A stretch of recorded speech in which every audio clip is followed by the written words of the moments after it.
নমস্কার। আজকে আমরা চলে এসেছি বাংলার একজন গুরুত্বপূর্ণ শাসক ছিলেন, শশাঙ্কের রাজধানী কর্ণসুবর্ণে।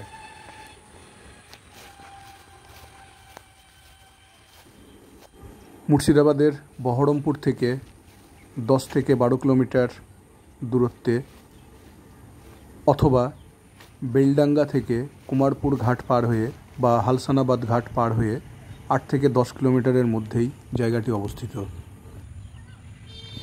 খনন কার্যের ফলে যে ধ্বংসাবশেষটি পাওয়া গিয়েছে সেটি আপনাদের দেখানোর চেষ্টা করছি।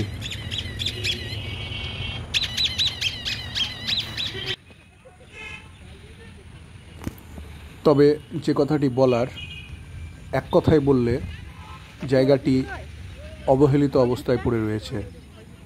এই গুরুত্বপূর্ণ স্থানটির সংরক্ষণ বা রক্ষণাবেক্ষণের ভীষণ প্রয়োজন।